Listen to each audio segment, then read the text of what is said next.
Quand tu es arrivé, j'avais 21 ans, c'était il y a 10 ans. Tu as commencé par t'attaquer à mon sommeil comme un dérèglement, et une fatigue nouvelle, pas celle que l'on a après une nuit blanche, non. Mais tu étais encore supportable. Mais plus les jours ont suivi, et plus je suis tombée en enfer. Mon corps s'affaiblissait comme une batterie de téléphone qui ne tient plus la charge. Des douleurs atroces ont commencé à s'installer dans les trapèzes. Je sentais aussi que ces douleurs étaient liées à l'effort, mais l'effort juste de tenir ma tête.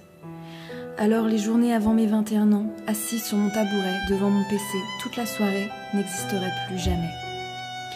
Mais j'étais loin de m'imaginer cela un instant. Guerrière que j'étais, je me suis permise d'espérer de toute mon âme que tout redevienne comme avant.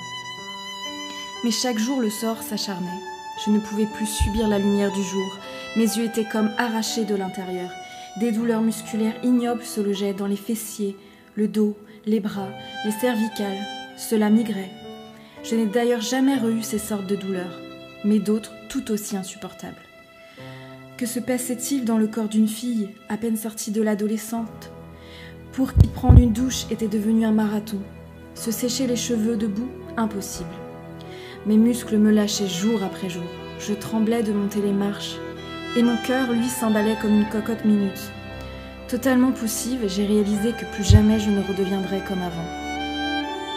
L'espoir d'aller mieux ne pouvait pas me lâcher, malgré les médecins qui me prenaient au début pour une dépressive. Ils ont vite su qu'ils avaient affaire à quelque chose dont ils n'avaient pas les armes ni le pouvoir de m'aider.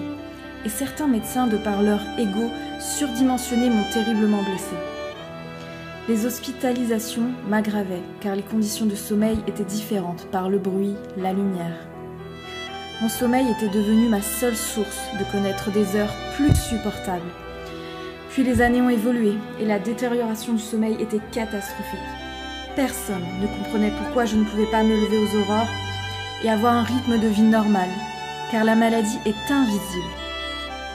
Et cela est d'autant plus difficile à vivre, car il faut se justifier encore plus que quelqu'un qui a le visage défiguré. Mon visage, lui, restait intact, malgré ma pâleur parfois extrême et ma maigreur. Personne n'est capable d'imaginer ce qu'il se passe derrière mes yeux, dans la partie frontale de mon cerveau, dans mes muscles. Et l'angoisse de subir ça non-stop, en ayant perdu la capacité de travailler, d'avoir son indépendance, d'être tout simplement bien, et de vivre, ou plutôt pour moi, de commencer une vie normale, qui s'annonçait si belle. La musique étant ma motivation depuis toujours, j'étais déterminée plus que jamais d'en vivre. Mon dernier concert, où j'étais quasi normale, je me trouvais en pleine incubation d'un virus, la mononucléose, qui passe chez des gens immunitairement bien. Malheureusement, moi non. J'étais génétiquement née avec un système immunitaire défaillant, attrapant la moindre infection, ne sachant pas pourquoi.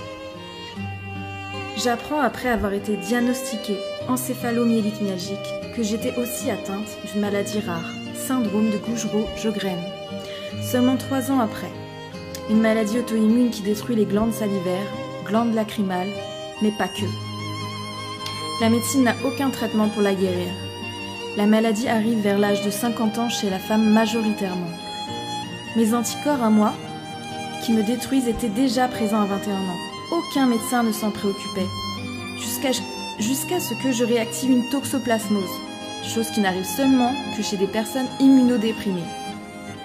Aujourd'hui, cette maladie évolue très vite chez moi. La sécheresse buccale me fait boire des litres d'eau, et ce durant la nuit.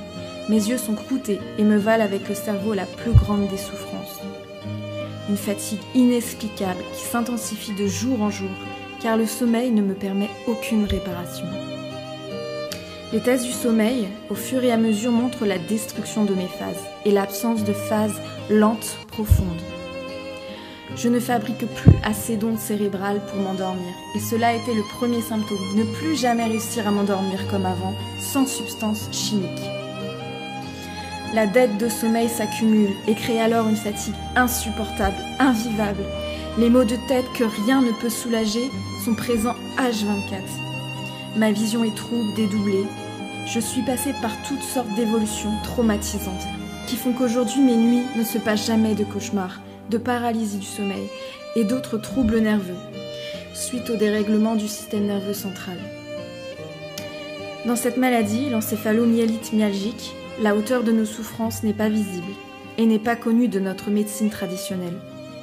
Je me dois de témoigner, afin que quelqu'un réagisse. Nous ne pouvons plus rester dans l'ignorance, chez nous, confinés, condamnés.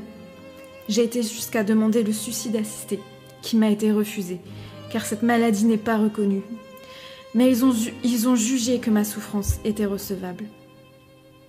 Imaginez-vous, chaque jour, je rêve de m'éteindre, car les journées sont interminables et invivables.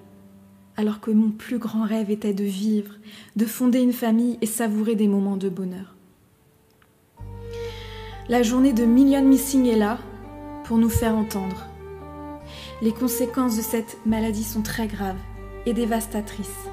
Je demande à la médecine d'entendre, de comprendre et d'agir. Ça n'arrive pas qu'aux autres.